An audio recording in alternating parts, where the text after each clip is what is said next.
बड़े शहर में रीना और गौरव दो भाई बहन रहते थे। उनके बीच प्यार तो था, लेकिन स्वभाव में काफी अंतर था। गौरव अनपढ़ था और ऑटो ड्राइवर का काम करके घर चलाता था। रीना कॉलेज में पढ़ती थी, जिसका खर्चा गौरव बड़ी मुश्किल से उठा पा रहा था।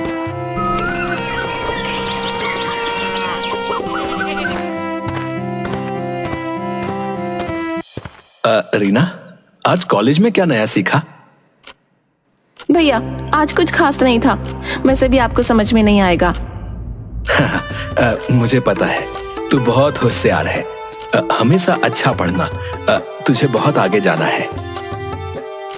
हाँ भैया, मैं जानती हूँ मुझे क्या करना है। आप अपनी फिक्र करो और ऑटो चलाने में ध्यान दो। तू मेरी ताकत है रीना, बस तू खुश रहे और अपनी पढ़ाई में आगे बढ़े, यही मेरी खुशी है। ठीक है भैया, वैसे मुझे पढ़ाई के बाद कुछ जरूरी काम है। खाना मत बनाना, मैं बाहर ही खा लूंगी। ठीक है, जैसा तू कहे। लेकिन तू जा कहाँ रही है? रीना बिना जवाब दिए चली जाती है। गौरव के मन की उदासी उसके चेहरे पर साफ दिख रही थी। उन दोनों के बीच का रिश्ता उलझा हुआ था। जहां गौरव अपनी बहन के लिए सब कुछ करने को तैयार था, वहीं रीना अपने भाई की मेहनत को नजरअंदाज करती थी। एक दिन गौरव और रीना के बीच झगड़ा हो गया, क्योंकि रीना को महंगा मोबाइल चाहिए था। भैया, मुझे वो नया मोबाइल चाहिए ही। मेरे सभी दोस्तों के पास है, सिर्फ मेरे पास नहीं है।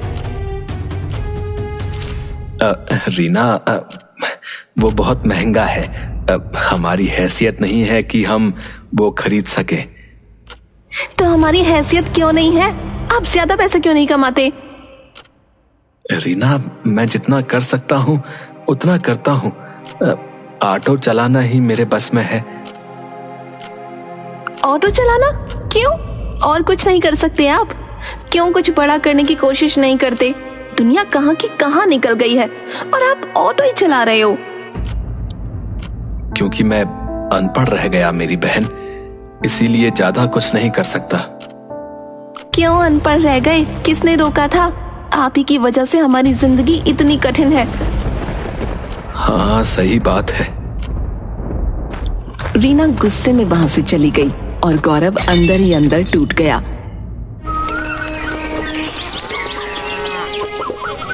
फिर एक दिन जब गौरव अपना ऑटो लेकर निकलता है, तो उसे सवारी मिलने में बहुत दिक्कत होती है।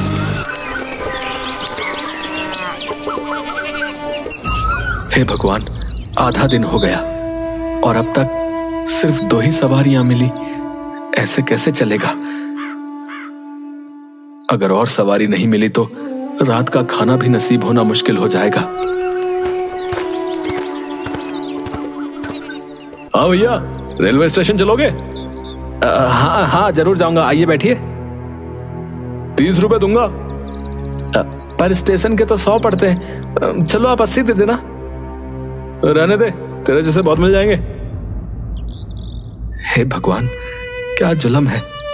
100 वाली सवारी 30 रुपए में कैसे ले जाऊं मैं? पर मजबूरी है, क्या कर सकता हूं। अच्छा बैठिए।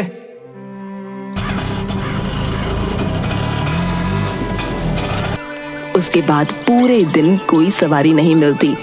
वो बहुत जरा सा खाना लेकर घर पहुंचता है। ये ले रीना, तू खा ले।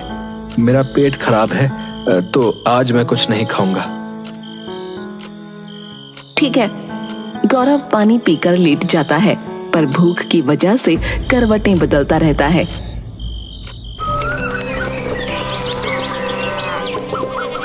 कुछ समय बाद रीना का कॉलेज पूरा हो गया और उसने नौकरी के लिए कई जगहों पर अप्लाई किया। आखिरकार एक कंपनी ने उसे इंटरव्यू के लिए बुलाया। रीना बहुत खुश थी, लेकिन वो रिजेक्ट हो गई। मैंने कितनी मेहनत से पढ़ाई की थी। हर दिन सोचा करती थी कि एक दिन बड़ी नौकरी करूंगी और सबको दिखा दूंगी कि मैं भी कम नहीं हूँ। पर क्या हुआ? इंटरव्यू में ही फेल हो गई। क्या मेरी सारी मेहनत बेकार हो गई? मुझे समझ नहीं आ रहा कि मुझसे गलती क्या हुई है। रीना, क्या हुआ? तू इतनी उदास क्यों है? भैया मैं रिजेक्ट हो गई। मैंने इतना सब कुछ किया फिर भी मुझे नौकरी नहीं मिली। अरे ये तो बस एक मौका था रीना, तू और मेहनत कर, अगली बार तुझे जरूर कामयाबी मिलेगी। हाँ लेकिन भैया अगर अगली बार भी ऐसा ही हुआ तो मैं कब तक इन सब का सामना करूंगी? अरे जिंदगी में हार जीत तो लगी रहती है? तुझे हिम्मत नहीं हारनी चाहिए, मैं हमेशा तेरे साथ हूं। रीना ने गौरव की बात सुनी लेकिन वो फिर भी बहुत उदास थी। उसने अपनी उम्मीदों को टूटते हुए देखा था। गौरव ने उसे हिम्मत देने की कोशिश की पर रीना का मन अभी भी सवालों और निराशा से भरा हुआ था। उसे समझ नहीं आ रहा था कि आखिर उसकी मेहनत का फल कब मिलेगा। तभी अगले दिन शाम में उसे एक कॉल आया। हेलो, क्या सच में? Thank you so much, I can't believe it.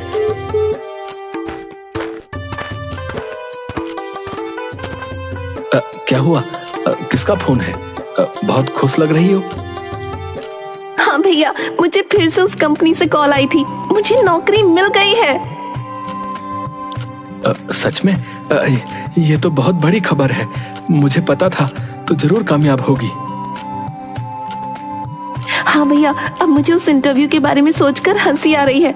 उन्होंने आखिरकार मेरी काबिलियत को पहचान लिया। चलो, देर आए दुरुस्त आए, है ये सब तेरी मेहनत का फल है रीना।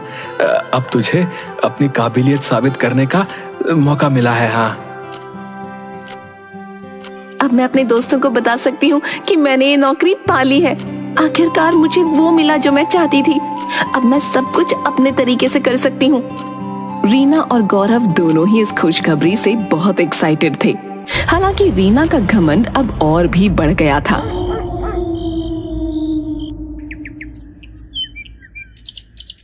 अब वो अपने भाई गौरव को हर बात पर ताने मारती थी। भाई ये देखो, मैंने अपना फेवरेट फोन ले लिया जो तुम अपनी सरासी कमाई से मुझे नहीं दिला पाए थे। चल अच्छी बात है, तुझे तेरा पसंदीदा फोन मिल गया। और तुम्हें पता है मेरी नौकरी की सैलरी इतनी है कि मैं हर बार एक अलग शहर में वीकेंड गुजार सकती हूँ। क्या सच में?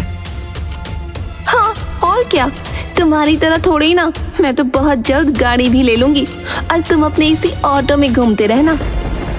हाँ मेरे पास तो यही है, यही मेरी रोजी रोटी है, लेकिन मैं खुश हूँ अपने जीवन से।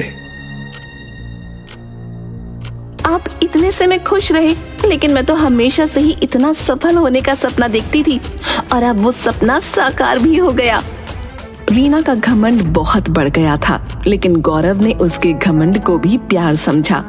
वो उसका वैसे ही ख्याल रखता रहा जैसे पहले रखता था। कुछ दिन बाद रीना ने घर में एक पार्टी रखी। हाय शांति, कैसी है तू? मैं तो एकदम अच्छी हूँ, तू कैसी है? पार्टी तो बड़ी शानदार है तेरी।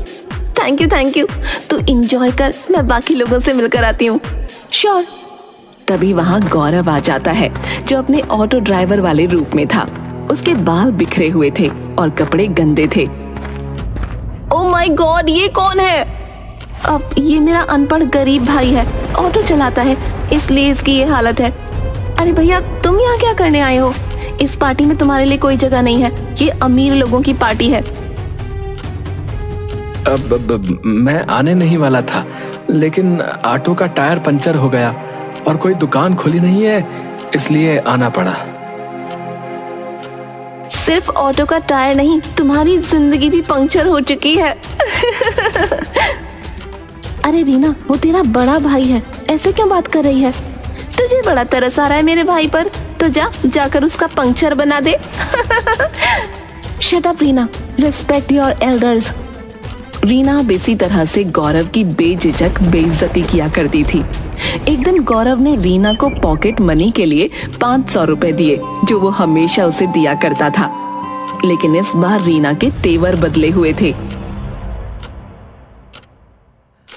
ले रीना, 500 रुपए रख ले, तेरी pocket money. Are you serious? 500 रुपए। मैं अब इससे 1000 गुना ज्यादा कमाती हूँ। मुझे आपकी जरा सी पॉकेट मनी नहीं चाहिए।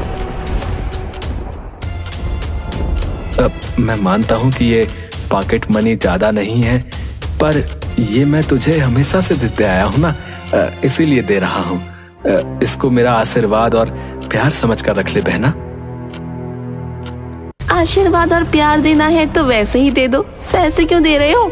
और अगर आप ये सोचते हो कि पैसों से आशीर्वाद दिया जाता है तो इससे कहीं ज्यादा आशीर्वाद मैं आपको दे सकती हूँ। बताओ, चाहिए?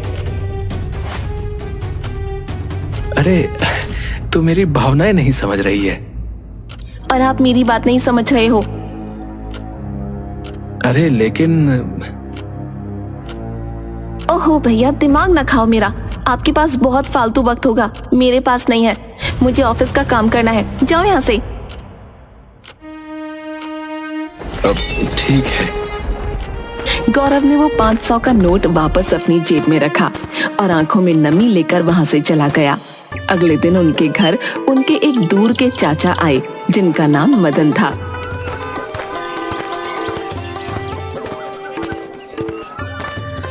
अरे कैसे हो मेरे बच्चों? मैंने सुना रीना की जॉब लग गई। जी मदन चाचा, मेरी जॉब लग गई है। अब मैं भैया से कहीं ज्यादा अमीर हो गई हूँ। भैया अभी भी वही पुराना ऑटो चलाते हैं और मैं एसी ऑफिस में बैठकर काम करती हूँ। हाँ हाँ ठीक है, बहुत अच्छी बात है, पर ये बताओ कि इतना घमंड क्यों दिखा रही हो भाई? घमंड नहीं, मैं तो सच्चाई बता रही हूँ। सच्चाई बोलने का तरीका और होता है। हाँ, मुझे बेवकूफ मत समझ, मैं तुम लोगों का चाचा हूँ, चाचा। अरे जाने दीजिए ना चाचा जी, आप बिस्कुट खाइए। ओफो, बिस्कुट नहीं होता है भैया, बिस्किट होता है। अनपढ़ के अनपढ़ ही रहोगे आप हमेशा। बस बहुत हुआ। तू जो इसका इतना मजाक बना रही है ना, तुझे पता भी है कि वो अनपढ़ क्यों है? क्यों ऑटो चलाकर गुजारा कर रहा है? हाँ, क्योंकि वो स्कूल नहीं गए इसलिए अनपढ़ है। पर स्कूल क्यों नहीं गए ये तुझे नहीं पता। जब ये 7वीं में था ना, तब तू पैदा हुई थी, समझी? उसके कुछ ही समय के बाद तेरे माँ बाप की एक एक्सीडेंट में मौत हो गई। तुझे पालने के लिए इसने पढ़ाई छोड़ दी और लोगों के घरों में काम करना शुरू किया। जब 18 का हो गया तो ऑटो चलाना शुरू कर दिया। ये बचपन से तुझे खिला रहा है, पढ़ा रहा है, और तू कहती है कि ये अनपढ़ है? ऑटो चलाता है। रीना ये सब सुनकर हैरान थी, क्योंकि उसे ये सब कुछ नहीं पता था। वो इन बातों का कोई जवाब नहीं दे पाई और ना ही गौरव से नजरें मिला पाई, क्योंकि वो बहुत ज्यादा गिल्टी फील कर रही थी। अरे अरे जाने दीजिए ना चाचा जी, आप ये सब पुरानी बातें क्यों कर रहे हैं? अरे तुझे इसकी बातों से कोई फर्क नहीं पड़ता होगा, पर मुझे तो पड़ रहा है ना भाई। मैंने अपनी आंखों से देखा है कि तूने कितनी मेहनत की है, और उसके बाद भी ये तेरे खिलाफ ऐसे जहर उगल रही है। बताओ, मैं ये बर्दाश्त नहीं कर सकता भाई, बता रहा हूं। ठीक है, मैंने माना कि इन्होंने मेरे लिए बहुत मेहनत की है, लेकिन मेहनत तो मैंने भी की है, तभी तो मुझे आज इतनी अच्छी नौकरी मिली है। हाँ, ये अच्छा हुआ तूने इसका जिक्र किया। तुझे अपनी नौकरी पर बहुत घमंड है ना, तो ये जान ले कि तू उस इंटरव्यू से रिजेक्ट हो चुकी थी। हाँ, तब तेरे भाई ने मुझे कॉल की, क्योंकि मेरी उस कंपनी में जान पहचान है। मैंने वहां के मालिक से कहा कि तुझे रख ले, तो उन्होंने तुझे काम पर रखा, वरना वो हरगिज ना रखते। नहीं, ये झूठ है। अरे झूठ लग रहा है तो अपने बॉस से फोन करके पूछ ले। रीना अपने बॉस को फोन लगाती है तो पता चलता है कि ये बात सच है। ये सब जानकर रीना पूरी तरह से टूट जाती है। मुझे माफ कर दो भैया, मैंने आपका बहुत अपमान किया। मैंने ना उम्र की लाज रखी, ना रिश्ते की। मुझे माफ कर दो भैया। अब कोई बात नहीं मेरी बहन, तू रो मत। तुझे अपनी गलती का एहसास हो गया है तो मेरे लिए इतना ही काफी है। मदन चाचा, आपका बहुत बहुत धन्यवाद कि आपने आकर मुझे सारी सच्चाई बताई। वरना मैं हमेशा ही ऐसी जिंदगी जीती रहती। अरे तू सही रास्ते पर आ गई, बस यही बहुत है। हाँ, धन्यवाद की जरूरत नहीं है। उस दिन के बाद से रीना ने कभी घमंड नहीं किया और अपने भाई का हमेशा आदर करती रही।